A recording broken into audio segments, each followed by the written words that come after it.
کہتے ہیں زلزلہ آیا, اس میں حرکت پیدا ہوئی, اپنا اپنا ذوق ہے, میں کہتا ہوں وہ خوشی سے جھومنے لگا سبحان اللہ کہ آج اس پر کس نے پاؤں رکھے ہیں, آج اس پہ کون آیا ہے, امام الانبیاء آیا ہے,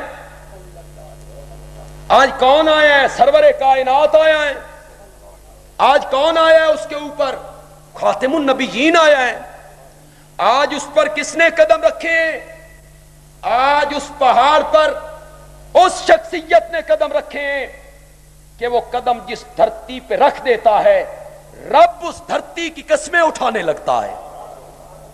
آج کون آیا ہے, سرتاج انبیاء آیا ہے, حوض کوثر کا ساقی آیا, روض معشر کا شافی آیا ہے, مقام محمود کا دولہ آیا ہے. آج اس کے اوپر کون آیا ہے, ساری امتوں کا سردار آیا ہے, صدیق اکبر آئے ہیں. آج اس پہاڑ پہ کون آیا ہے, وہ آیا ہے جو زمین پہ بولتا ہے, نبی پاک اس کے مشورے کو پسند نہیں کرتے تو اللہ آسمانوں سے کہتے ہیں میرے پیارے جو عمر نے فرش پہ کہا ہے تیرے رب نے عرش پہ قبول کر لیا. آج اس کے اوپر کون آیا ہے, کامل الحیاء والایمان آیا. آج کے اس کے اوپر کون آیا ہے, عثمان ذی النورین آیا ہے, نبی پاک کا دوہرا داماد آیا ہے. وہ جھومنے لگا نا تو نبی پاک نے فرمایا اسکن اسکن, ٹھہر جا, علیک نبی علیک نبی و صدیق و شہیدان, تجھ پر آج ایک نبی آیا ہے, دوسرا ابو بکر صدیق آیا ہے اور اس کے ساتھ 2 شہید آئے ہیں. گویا کہ نبی پاک نے یہ بشارت دی تھی کہ حضرت عمر بھی شہید ہوں گے اور حضرت عثمان بھی شہید ہوں گے. نبی پاک بیٹھے ہوئے دروازے پہ دستک ہوئی ہے, نبی پاک نے فرمایا ہے دروازہ کھولو اور آنے والے کو جنت کی بشارت دے دو.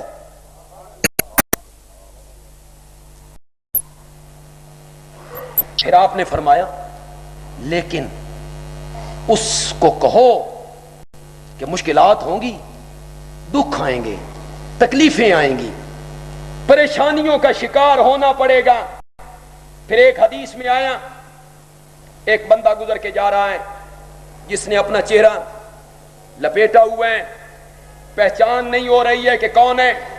نبی پاک نے فرمایا یہ بندہ جو سامنے جا رہا ہے اس کو جنت کی بشارت دے دو. کچھ پریشانیوں کے ساتھ, تکلیفوں کے ساتھ لوگ بھاگ کے گئے, اس کو دیکھیں جس کو نبی پاک جنت کی بشارت دے رہے ہیں. چہرے سے کپڑا ہٹایا تو عثمان ذی النورین رضی اللہ تعالی. پریشانیاں آئیں, 40 دن پانی بند. کربلا میں اگر پانی بند ہوا تو ساری روایتیں اس بات پر متفق ہیں کہ صرف 3 دن بند ہے. اگر ہوا تو یہ کل بتاؤں گا, کل ذکر کریں گے, اس واقعے کو ذکر کریں گے کل کے پروگرام میں انشاءاللہ. اگر بند ہوئے تو کتنے دن, تمام روایات اس پہ متفق ہیں. اور عثمان ذی النورین کا پانی 40 دن بند ہوا. لوگوں جس دریائے فرات سے حضرت حسین رضی اللہ تعالی عنہ اور ان کے خان وادے کا پانی بند ہوا, وہ دریائے فرات انہوں نے اپنی جیب سے نہیں خریدا تھا, وہ پانی ان کا خریدا ہوا نہیں تھا. ظلم کی انتہا دیکھو, حضرت عثمان غنی کا پانی جس کنویں سے بند کیا گیا وہ کنواں حضرت عثمان کا خریدا ہوا. ظلم کی آپ انتہا دیکھ رہے ہیں. یہ لڑتا نہیں ہے, یہ تلوار نہیں اٹھاتا, محاصرہ ہے, تلواریں, لوگ اندر داخل ہونا چاہتے ہیں. اللہ اکبر. عام میں سمجھدار اور پڑھا لکھا طبقہ موجود ہے, جب جان پہ بن پڑے نا بلی بھی شیر ہو جاتی. جب جان پہ بن پڑے تو بلی بھی جھپٹا مارتی. یہ اندر بیٹھا ہے, پیاسا ہے, باہر محاصرہ ہے, تلواریں ہیں, اندر داخل ہونا چاہتے ہیں. صحابہ میں عبداللہ ابن سلام, حضرت ابو ہریرہ, خود حضرت علی رضی اللہ تعالی عنہ ایک ایک کر کے آتے ہیں. عثمان خدا دا نائی اجازت دے, چھٹ اجازت دے, تو امیر المومنین ہے, تیری اجازت کے بغیر ہم کوئی قدم نہیں اٹھا سکتے ہیں. ہم امیر کے پیروکار ہیں اور امیر کی اطاعت لازم ہے, اجازت دے دے. پھر دیکھ چند منٹوں میں باغیوں کو کس طرح تتر بتر کر دیتے ہیں, اجازت دیجئے. اور حضرت عثمان کہتے ہیں جس شہر میں میرے نبی کے قدم لگے ہوں میں اس شہر کو خون سے رنگین نہیں کرنا چاہتا. میں اپنی ذات کے لیے مسلمانوں کا خون بہاؤں. جو میرے دفاع میں لڑیں گے وہ مریں گے بھی تو صحیح, جو میرے دفاع میں لڑیں گے ان کا خون بھی تو بہہ جائے گا. میں نبی پاک کے شہر کو خون سے رنگین نہیں کرنا چاہتا, مر جاؤں گا, اس کی اجازت نہیں دوں گا. امیر معاویہ رضی اللہ تعالی عنہ پیغام بھیجتے ہیں میرے صوبے میں آ جائیے. حضرت امیر معاویہ کے پاس کتنی فوج ہے؟ 1,60,000. ایک صوبے کے گورنر کی فوج, شام دمشق, 1,60,000. آ جائیے, میں دیکھتا ہوں باغی کس طرح شام کا رخ کرتے ہیں. چھوڑ دیجئے مدینہ, میرے پاس آ جائیے. حضرت عثمان کہتے ہیں مرتا مر جاؤں گا, نبی کے شہر کو کبھی نہیں چھوڑوں. نہ مدینے کو رنگین کرنا چاہتا ہے, نہ مدینے کو چھوڑنا چاہتا ہے. تیسری شرط پیش کی گئی, پھر خلافت چھوڑ دیجئے تو جھگڑا ختم ہو جائے, جان بچا لیجئے. حضرت عثمان کہتے ہیں میرے نبی پاک نے ایک دن مجھے فرمایا تھا عثمان جب اللہ تجھے خلافت کی قمیض پہنائے گا لوگ اس قمیض کو اتارنا چاہیں گے, مر جانا, اتار کے کبھی نہ دینا. قمیض بھی نہیں اتارنا چاہتا. حضرت عثمان رضی اللہ تعالیٰ عنہ 40 دن سے پیاسے ہیں. آخری دن جب جمعے کی رات ہے, آگے صبح جمعے کا دن ہے, رات کو نبی پاک کی زیارت ہوئی.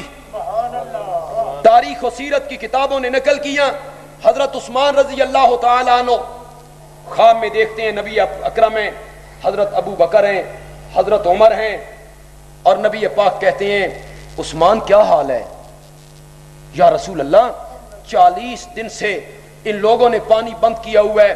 نبی پاک نے فرمایا مشکل کے دن کٹ گئے, کل افطاری ہمارے ہاں آ کے کرنی ہے, کل افطار ہمارے ہاں آ کے کرنا ہے. کئی دن سے روزوں سے تھے. حضرت عثمان کی جو بیوی ہیں نائلہ, جن کی 3 انگلیاں کٹ گئی تھیں, حضرت عثمان پر وار ہونے لگا تو انہوں نے وار کو روکنا چاہا تو 3 انگلیاں ان کی کٹ گئی تھیں. حضرت نائلہ کہتی ہیں عثمان کئی دنوں سے آپ نے کچھ نہیں کھایا پیا, بھوک سے آپ نے ڈھال ہیں, آپ کو نیند کیسے آ جاتی ہے؟ حضرت عثمان رضی اللہ تعالیٰ عنہ کہتے ہیں نائلہ جب بھوکے ہوتے ہوئے قرآن کی تلاوت کرتا ہوں تو ساری بھوک مٹ جایا. آخری وقت بھی حضرت عثمان کی جب شہادت ہو رہی ہے اس وقت بھی قرآن سامنے ہے. دروازے پہ پہرے دار کون ہے؟ حضرت عثمان رضی اللہ تعالیٰ عنہ کے دروازے پر پہرا کون دے رہے ہیں؟ حسنین کریمین. حسنین کریمین نے شہادت کے گر اسی مدرسے سے سیکھے تھے, پہرا دے رہے ہیں. لیکن باغی دیوار پھلانگ کے اندر داخل ہوئے, نائلہ چلائیں عثمان ڈاکو آ گئے, قاتل آ گئے. قرآن کی تلاوت کر رہے ہیں, نظریں وہی ہیں, اور بیوی سے کہتے ہیں آخری وقت میں تو نظر قرآن سے مت ہٹواؤ. آخری وقت میں نظریں قرآن سے مت ہٹواؤ. لوگ آئے ہیں, لوہے کی سلاخ ماری ہے, خون کا پہلا قطرہ قرآن کے جن لفظوں پہ گرا ہے, فَسَيَكْفِيكَهُمُ اللَّهُ فَسَيَكْفِيكَهُمُ اللَّهُ, کافی ہے تجھ کو ان دشمنوں کے مقابلے میں اللہ. اس آیت کا کیا معنی ہے؟ کافی ہے تجھ کو ان دشمنوں کے مقابلے میں کون؟ اللہ. حضرت عثمان رضی اللہ تعالیٰ عنہ کی ذات میں دو نور موجود ہیں, سخاوت کا نور بھی موجود ہے اور شہادت کا نور بھی. اس وجہ سے بھی حضرت عثمان کیا ہیں؟ ذی-النورین ہیں. لیکن ذی-النورین ہونے کی جو حقیقی وجہ ہے وہ یہ ہے کہ بدر کے معرکے میں حضرت رقیہ بیمار ہیں. جب بدر میں